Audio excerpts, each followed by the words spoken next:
جب کسی کو کسی سے رشتہ ختم کرنا ہو تو سب سے پہلے وہ اپنی زبان کی مٹھاس ختم کرتا ہے۔ بہترین انسان اپنے عمل سے پہچانا جاتا ہے، ورنہ اچھی باتیں تو برے لوگ بھی کرتے ہیں۔ ظلم اور غرور کی سزا دنیا میں ضرور ملتی ہے۔ رشتوں کی خوبصورتی ایک دوسرے کی بات کو برداشت کرنے میں ہے۔ بے عیب انسان تلاش کرو گے تو اکیلے رہ جاؤ گے۔ صرف پیسے کا ہونا رزق نہیں ہے، نیک اولاد، اچھا اخلاق اور مخلص دوست بھی رزق میں شامل ہیں۔ زندگی کے ہر موڑ پر صلح کرنا سیکھو، کیونکہ جھکتا وہی ہے جس میں جان ہوتی ہے، اکڑنا تو مردے کی پہچان ہوتی ہے۔ اگر تم اس وقت بھی مسکرا سکتے ہو جب تم پوری طرح ٹوٹ چکے ہو، تو یقین جانو دنیا میں تمہیں کبھی کوئی نہیں توڑ سکتا۔ اگر نماز پڑھنے والے کو علم ہو جائے کہ کیسی رحمتوں نے اسے گھیر رکھا ہے، تو وہ کبھی سجدے سے سر نہ اٹھائے۔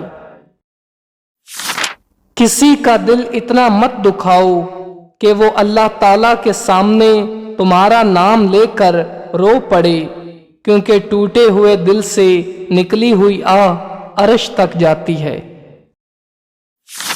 لوگ جتنا بھی دل دکھائیں، یہ یاد رکھا کریں کہ جب اللہ کے بندے ہمیں توڑتے ہیں تو ان کا توڑنا ہمیں اللہ تعالیٰ سے جوڑتا ہے۔ صبر کی دو صورتیں ہیں، جو ناپسند ہو اسے برداشت کرنا، اور جو پسند ہو اس کا انتظار کرنا۔ جب تمہارا دل کسی کے گلے لگ کر رونے کو چاہے تو قرآن پاک کو گلے لگا لینا۔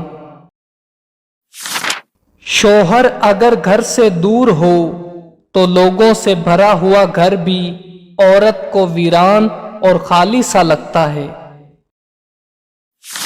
وہ بیوی بہت خوش نصیب ہوتی ہے جس کی غیر موجودگی میں اس کا شوہر بے چین رہے۔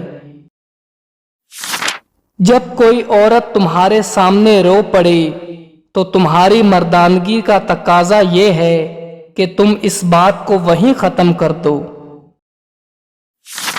عورت کھلونا نہیں ہے اور نہ ہی زحمت، وہ رب کریم کی بنائی ہوئی ایسی خوبصورت نعمت ہے جو موت کی گود میں جا کر زندگی کو جنم دیتی ہے۔ خوش قسمت ہے وہ انسان جس کے لیے کوئی روئے، مگر بدقسمت ہے وہ انسان جس کی وجہ سے کوئی روئے۔ جب تم کسی کو اکیلا دیکھو تو سمجھ جاؤ کہ وہ ایک سچا انسان ہے، کیونکہ بھیڑ ہمیشہ منافق کے ساتھ ہوتی ہے۔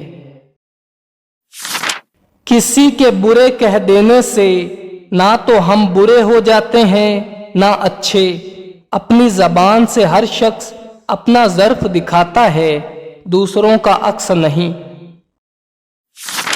مجھے تعجب ہے اس شخص پر جو اپنی برائیوں کو جانتا ہے لیکن جب اسے برا کہا جائے تو ناراض ہو جاتا ہے۔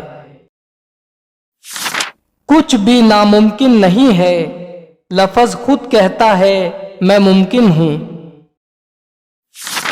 معاف کرنے میں طاقت ہے، جرم آپ کو غلام بناتا ہے۔ کسی کو نصیحت کرنا آسان ہے، مگر کسی سے نصیحت سننا بہت مشکل ہے۔ کبھی اپنا مقابلہ دوسروں کے ساتھ مت کرنا، ہر کسی کی زندگی الگ ہے۔ گہری دوستی وہ ہوتی ہے جو کم ملاقاتوں کی صورت میں متاثر نہیں ہوتی۔ لوہے کا کلہاڑا لکڑی کے جنگل سے ایک چھلکا تک نہیں اتار سکتا،